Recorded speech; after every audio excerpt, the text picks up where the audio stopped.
নমস্কার বন্ধুরা, পাপু কিচেনে জানাই আপনাদের সবাইকে অনেক অনেক স্বাগত। আজকে আমি একটি বাটা মাছের রেসিপি আপনাদের সাথে শেয়ার করব।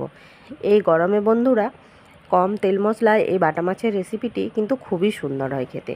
আপনারা একবার বাড়িতে এইভাবে বাটা মাছ বানিয়ে দেখতে পারেন। আশা করছি আপনাদের এটা খুবই ভালো লাগবে। পুরো ভিডিওটা দেখার জন্য বন্ধুদের কাছে অনুরোধ রইল। চলুন তাহলে রান্নাটা শুরু করি। আমি এখানে নিয়েছি বাটা মাছগুলোকে ধুয়ে নিয়ে লবণ হলুদ মাখিয়ে রেখেছি। তারপর কড়াইতে তেল গরম করে নিয়ে আমি মাছগুলোকে প্রথমে ভালো করে ভেজে নেব। মাছগুলো খুব বেশি কড়া করে ভাজবো না।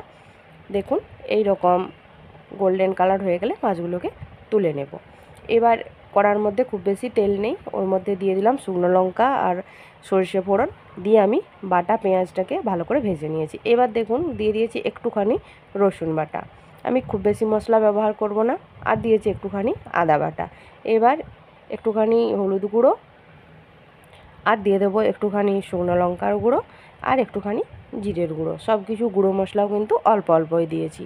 এবার ভালো করে নেড়েচেড়ে কষিয়ে নিয়ে আমি দিয়ে দিলাম একটুখানি সরষে বাটাটা দেওয়ার পর দিয়ে দিলাম একটুখানি পোস্ত বাটা দিয়ে ভালো করে এটা কষিয়ে নিয়ে এরপর আমি এর মধ্যে দিয়ে দেবো একটুখানি টক দইটা আমি ভালো করে ফেটিয়ে নিয়েছি।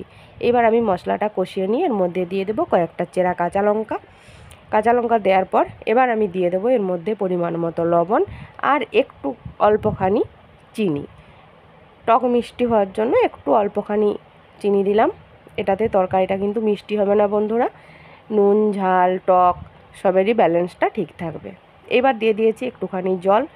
দেখুন ঝোলটা ফুটে উঠেছে। এবার ভেজে রাখা মাছগুলো দিয়ে একটুখানি ফুটিয়ে আমি নামিয়ে নিয়েছি। দেখলেন তো বন্ধুরা, এই গরমে যখন রান্নাঘরে থাকতে একদমই ইচ্ছে করে না, কত কম সময়ের মধ্যে একটা বাটা মাছের সুন্দর রেসিপি বানানো হয়ে গেল।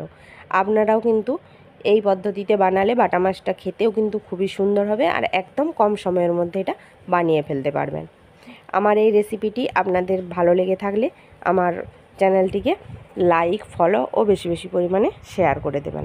আর যারা আমার চ্যানেলের নতুন বন্ধু এখনও আমার চ্যানেলটিকে সাবস্ক্রাইব করেননি, তারা আমার চ্যানেলটিকে সাবস্ক্রাইব করে প্লিজ আমার পাশে থাকবেন। ধন্যবাদ বন্ধুরা, সবাই খুব খুব ভালো থাকবেন।